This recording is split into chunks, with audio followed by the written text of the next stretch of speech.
एक प्लेन हवा में था और हर कोई सोच रहा था कि वो बस चंद मिनटों में मंजिल पर पहुंचने वाला है।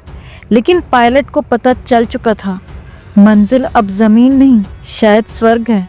और उसने कर दी वो कॉल जिसे एविएशन की भाषा में कहते हैं मे डे। इसका मतलब होता है अब हम नहीं बच सकते, मदद चाहिए तुरंत। प्लेन उठ चुका था, लेकिन हवा में ही एक तकनीकी दानव ने उसे जकड़ लिया था। पायलट सुमित सबरवाल और को पायलट क्लाइव कुंदर एक एक बटन एक एक सेकंड से लड़ रहे थे। वो जानते थे ये लड़ाई अब सिर्फ मशीन से नहीं, मौत से है। वीडियो में साफ दिख रहा है, प्लेन धीरे धीरे गिर रहा है, लेकिन उसका नोज ऊपर की ओर है। यानी आखिरी पल तक पायलट उसे ऊपर खींचने की कोशिश कर रहा था। एक उम्मीद, एक झपट्टा मौत से निकलने का। कुछ एक्सपर्ट्स कहते हैं शायद लैंडिंग गियर बंद नहीं हुआ। ये हादसा कई सवाल छोड़ गया। क्या ये मशीन की गलती थी या इंसान की?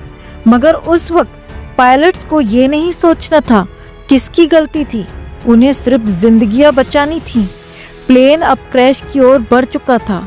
एयर ट्रैफिक से बात हो चुकी थी, मदद मांगी जा चुकी थी। अब सिर्फ कुछ सेकंड्स का फासला था जिंदगी और मौत के बीच।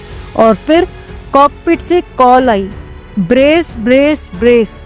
ये वो कमांड होती है जो बताती है अब टक्कर होगी, जोरदार होगी, शायद जानलेवा भी।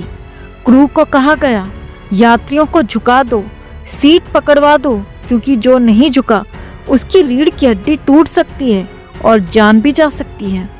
ये कोई मामूली अलार्म नहीं, ये एक चिल्लाहट है, एक चेतावनी, एक उम्मीद कि शायद इस दर्दनाक टक्कर में कोई जिंदा रह जाए। ब्रेस पोजीशन वो पोजीशन होती है जब मुसाफिर झुककर अपने घुटनों में सिर दबाकर अपने शरीर को मौत के लिए तैयार करता है, पर मन में दुआ करता है, भगवान सिर्फ आज बचा लेना।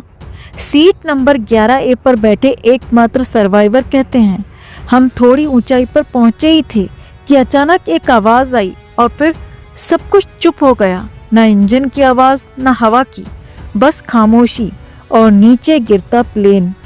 प्लेन ज्यादा ऊंचाई तक नहीं जा पाया था और टेक ऑफ के सिर्फ 2 किलोमीटर बाद क्रैश हो गया। उस वक्त पायलट की आंखें शायद भर आई होंगी, पर हाथ फिर भी चल रहे होंगे, क्योंकि उसे मरना नहीं, बचाना था। अहमदाबाद क्रैश के बाद सवाल उठ रहे हैं, क्या ब्रेस कॉल सही समय पर दी गई? क्या यात्री मानसिक रूप से तैयार थे? शायद ब्लैक बॉक्स पता है, या शायद हम कभी ना जान पाए। हम अक्सर सोचते हैं कि प्लेन क्रैश का मतलब है सिस्टम फेल, मशीन फेल, लेकिन कोई ये नहीं सोचता कि उस सिस्टम में एक इंसान था जो आखिरी सांस तक लड़ा। एक सलाम उन उड़ानों को जो कभी नहीं लौटी। जब भी आप किसी प्लेन में बैठे तो एक बार पायलट को देखिए, वो सिर्फ एक यूनिफॉर्म नहीं, वो एक जज्बा पहनकर बैठा है। और अगली बार जब आप किसी क्रैश की खबर देखें तो याद रखिए, वो सिर्फ खबर नहीं थी, वो किसी का आखिरी सफर था जो पूरा नहीं हो पाया, मगर शायद किसी की जान बचा गया। अगर आपने भी इस उड़ान के दर्द को महसूस किया तो इस वीडियो को लाइक और शेयर करें और एक साइलेंट थैंक यू जरूर बोलें उन सभी पायलट्स के लिए जो उड़ते वक्त मौत से टकराते हैं, ताकि आप जमीन पर सलामत पहुंच सकें।